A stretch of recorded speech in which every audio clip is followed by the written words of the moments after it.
Best varicose veins చికిత్సనే పొందండి. నొప్పి లేని చికిత్స కోసం సంప్రదించండి ఎవిస్ హాస్పిటల్.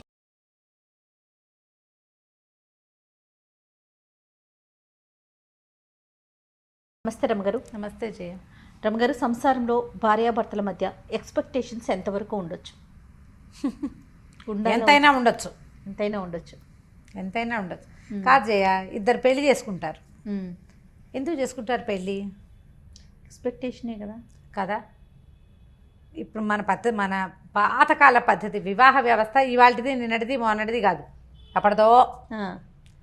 ఆడవాళ్ళకి ఒక రక్షణ, మగవాళ్ళకి ఆడవాళ్ళ రక్షణ భద్రత, మగవాళ్ళకి ఒక ఆసరా. ఇది సాధారణమైనది. వీళ్ళిద్దరూ కలిసి సంసార రథాన్ని ముందుకు తీసుకెళ్తారు, సంతానానికి అంటారు, వాళ్ళ అమ్మా నాన్నని హలో అంటారు, వీళ్ళ అమ్మా నాన్నని చూసుకుంటారు, ఏదో సంసారాన్ని వృద్ధి చేస్తారు, పిల్లల్ని జాగ్రత్తగా చూసుకుంటారు. మామూలుగా జరిగేవి. అయితే ఒకళ్ళ మీద ఒకళ్ళకి ఎక్స్పెక్టేషన్స్ ఖచ్చితంగా ఉంటాయి. ఏ ఎక్స్పెక్టేషను లేకుండా ఇద్దరూ కలిసి ఉండరు కదా.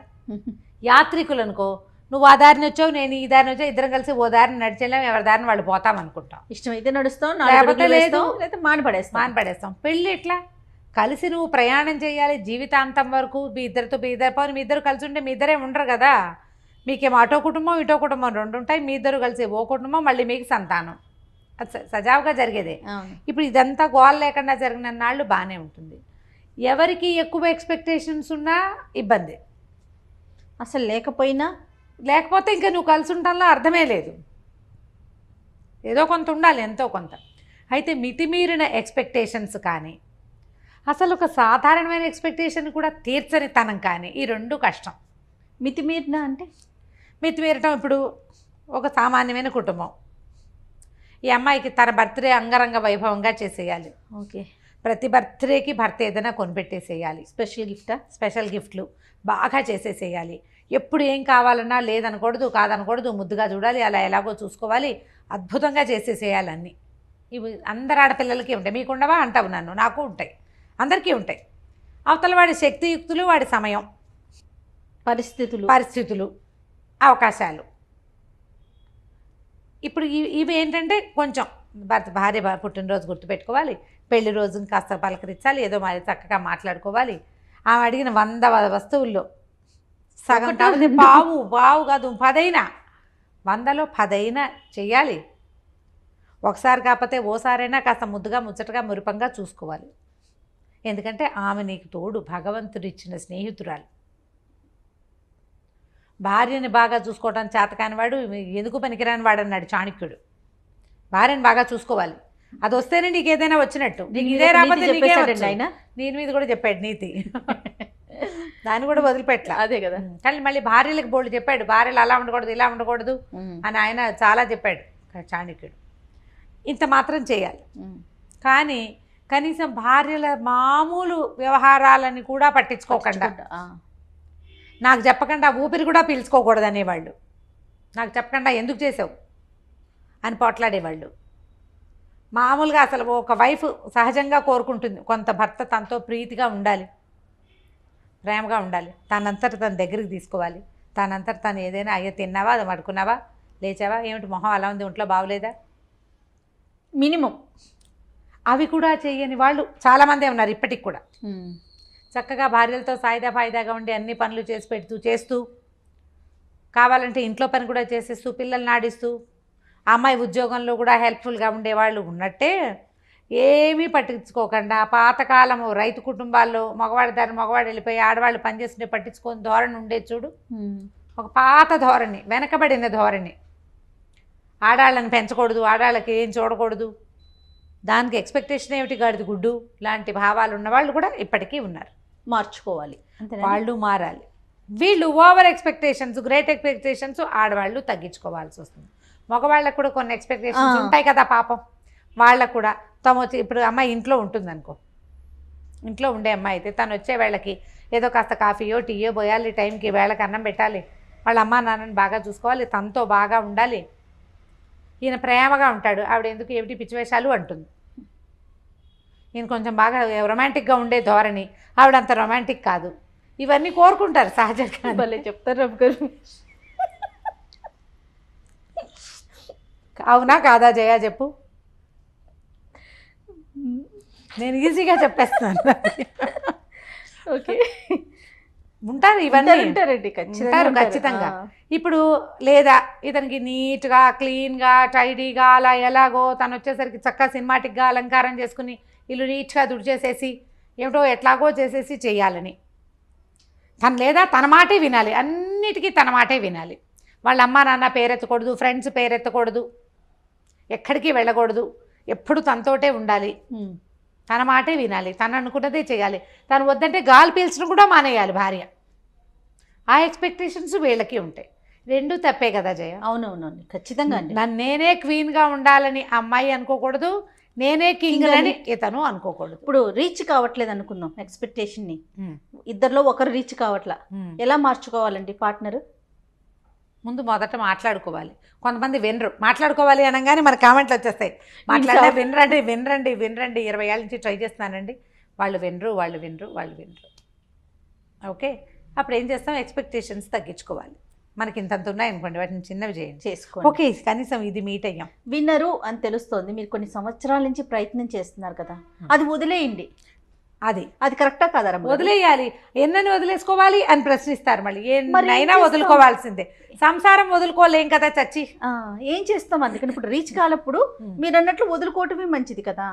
మన ఎక్స్పెక్టేషన్ మీట్ అయ్యే పద్ధతి అవతల వాళ్ళల్లో లేకపోతే వీళ్ళని వదిలేయటం కష్టం, కాబట్టి ఎక్స్పెక్టేషన్ వదిలేయటం సులువు కాదు రమ్మగారు. ఎవరితో చెప్పిస్తే మూడో వ్యక్తిని ఇన్వాల్వ్ చేస్తే మారుతారా? చేయొచ్చు, ప్రయత్నం చేయొచ్చు. కాకపోతే అందరి దగ్గర అది కుదరదు జయ. మూడో వ్యక్తిని ఇన్వాల్వ్ చేయొచ్చు. ఆ అమ్మాయికి ఒక మినిమం ఎక్స్పెక్టేషన్స్ ఉన్నాయి, వాటినైనా నువ్వు మీట్ అవ్వాలి అని అతని అక్కలో చెల్లెళ్ళో అమ్మలో ఫ్రెండ్సో చెప్పచ్చు. కానీ వాళ్ళు వినద్దు.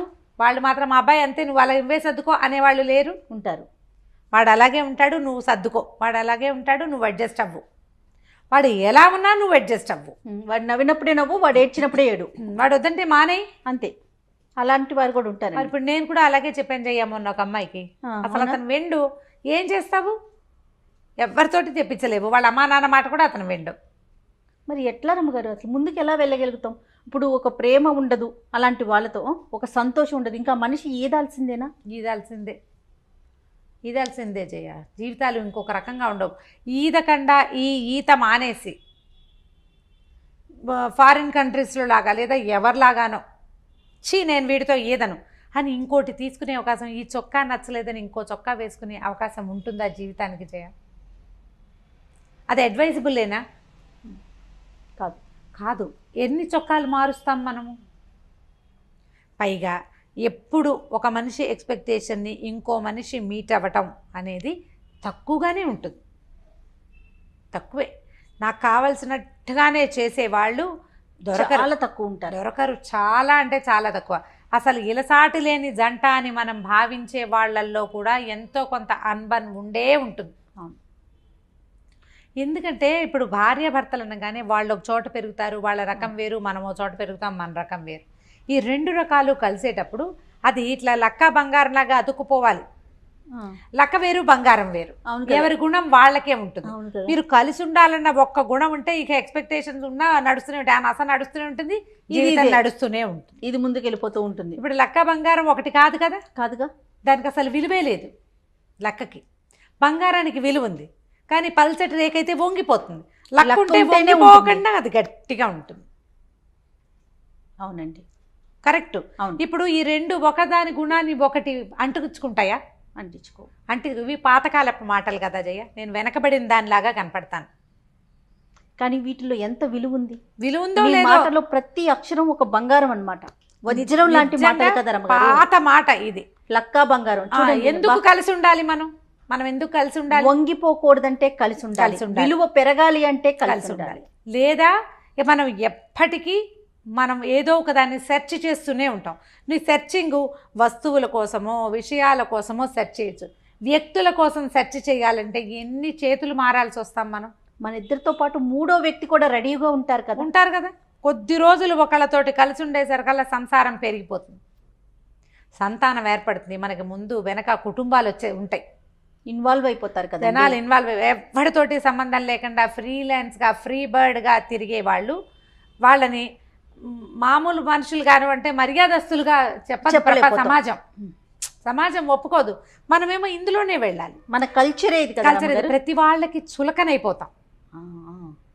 చులకనైపోతాం. ఇప్పుడు సమాజం ఏంటంటే మగవాళ్ళు అడ్జస్ట్ అవ్వాలి, ఆడవాళ్ళు సర్దుకోవాలి. రెండు ఒకటే. అంతే, రెండు ఒకటే. రెండు ఒకటే.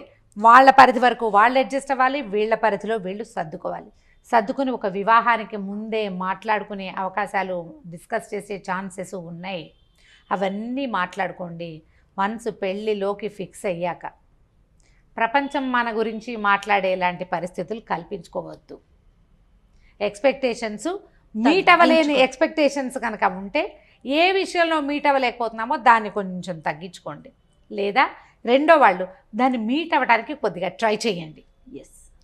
తగ్గించుకోవటం, మీట్ అవ్వడానికి ప్రయత్నం చేయటం, ఈ రెండు ఇద్దరూ చేయవలసిందే. చేస్తే సంసార రథం ముందుకెళ్తుంది. నేను అనుకుంటారమ్మ గారు, ఇలాంటి ఎక్స్పెక్టేషన్స్ రీచ్ కావట్లేదు, ఇబ్బంది పడుతున్నప్పుడు ఇటు పేరెంట్స్ కానీ అటు పేరెంట్స్ కానీ కల్పించుకోవాలి. కొంచెం కల్పించుకొని వాళ్ళిద్దరిని కలిపే ప్రయత్నం చేస్తే మరింత అక్షింతలు వేయటం, మరింత గ్యాప్ను పెంచే ప్రయత్నాలు కాకుండా అలాగే చేస్తారు. అదే రెండోది ప్రధానమైంది, మనతో ఉన్న రెండో వ్యక్తి వీళ్ళతో ఎందుకున్నామా అని నిత్యము ఏడుస్తూ ఉంటే, నిత్యం ఫీల్ అవుతూ ఉంటే, ఎందుకు మన బతుకు వేస్ట్ కాదు? అదొక జీవితమా? అది మన పార్ట్నర్ హ్యాపీగా లేనప్పుడు, హ్యాపీ కాదు కానీ హ్యాపీగా లేకపోయినా పర్వాలేదు, ఏడుస్తూ ఉంటే భరించలేనితనం. ఆ బంధమే అనవసరం కదా. ఈ అనవసరమైన బంధాన్ని ఎందుకు కొనసాగించాలని అవతల వాళ్ళకి అనిపించడం ఎంత న్యాచురల్. ఇప్పుడు నా బోట్ టీ బోట్ దాన్ని చెప్తే ఏమంటాం మనం? ఫ్రెండ్స్ ఏమంటారు? ఏచి ఇంకా వీళ్ళతో ఎందుకు, ఈ అమ్మాయితో ఎందుకని మగవాడి ఫ్రెండ్స్ అంటారు, ఈ మగాడితో ఎందుకని అమ్మాయి ఫ్రెండ్స్ అంటారు. చెరో పక్కన లాగుతారు. ఇక్కడ అడ్జస్ట్ అవ్వాలా, ఇంకో చోట అడ్జస్ట్ అవ్వాల్సి రాదా? కానీ కాదు కరమ్మ గారు, ఆ మనిషి యొక్క ఘోష ఎంత కొట్టేస్తుంది, ఎంత బాధ అనిపిస్తుంది కదా. యువతల మనిషి మీకు అది ఎంత తగులుతుంది కదా. ఎంత తగులుతుంది, ఎంత బాధ, ఎంత హింస. పోనీ నువ్వు ఇక్కడ సరిగ్గా లేవు, రేపొద్దున ఇంకా కొంచెం జీవితాలు ముందుకెళ్ళావనుకో, అక్కడ అబ్బో ఓసారి ఇలా అయ్యింది, ఈసారైనా సర్దుకోవాలనిపిస్తుంది. నువ్వు మొదటే ఎందుకు సర్దుకోవు?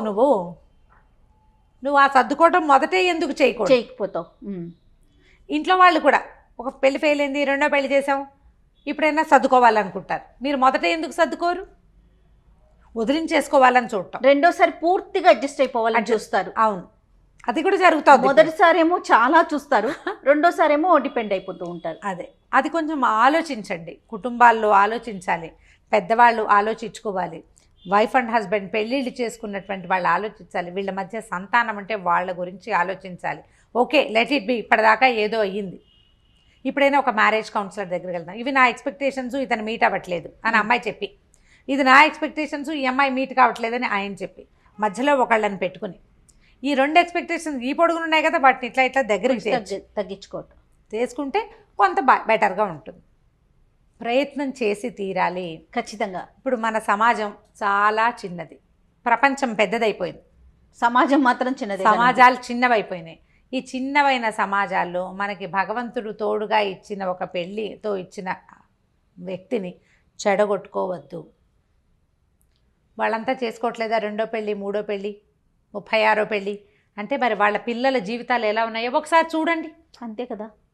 వాళ్ళ పిల్లల భవిష్యత్తు ఏమిటి, వాళ్ళ మానసిక స్థితి ఏమిటి, ఎంత ఇన్సెక్యూరిటీ తోటి బాధపడతారు ఆ పిల్లలు. ఎవరినో చూసి వాత పెట్టుకోకూడదు కదా, వాత పెట్టుకోకూడదు కదా. ఇప్పుడు తప్పనిసరి పరిస్థితులు కొన్ని ఉంటాయి జయ, చాలా క్రూరమైన వాళ్ళు, లేకపోతే మానసిక స్థితి సరిగ్గా లేని వాళ్ళు, వీళ్ళవి ఎక్కడ ఏ రకమైన అడ్జస్ట్మెంట్కి అవకాశం లేని వాళ్ళు, ఇంకా వేరే దారి లేనప్పుడు వేరే కథ. అడ్జస్ట్ అయితే సరిపోతుంది అనిపించినప్పుడు మాత్రం, మీకు అనిపించదు అడ్జస్ట్ అయితే సరిపోతాను, మీ ఫ్రెండ్స్, మీ కలీగ్స్, మీ పేరెంట్స్ నువ్వు కాస్త తగ్గు అని చెప్తే తగ్గిపోండి. ఎక్కడ తగ్గాలో ఆలోచించుకోండి. ఇది కాదు, ఇది తగ్గినా కూడా ఏమీ పొసగదు అంటే ఇక చేయగలిగేది ఏమీ లేదు. అందరి దారే గోదారి, మన దిగును తప్పదు కదా. అంతేకా. కానీ అడ్జస్ట్మెంట్ అయితే సరిపోతుంది అని అనుకున్న విషయాల్లో కొంచెం తగ్గించండి, కొంచెం పెంచండి, మొత్తానికి సర్దుకుని ఉండండి. అంతే. సూపర్. నమస్తే. నమస్తే చెయ్యి.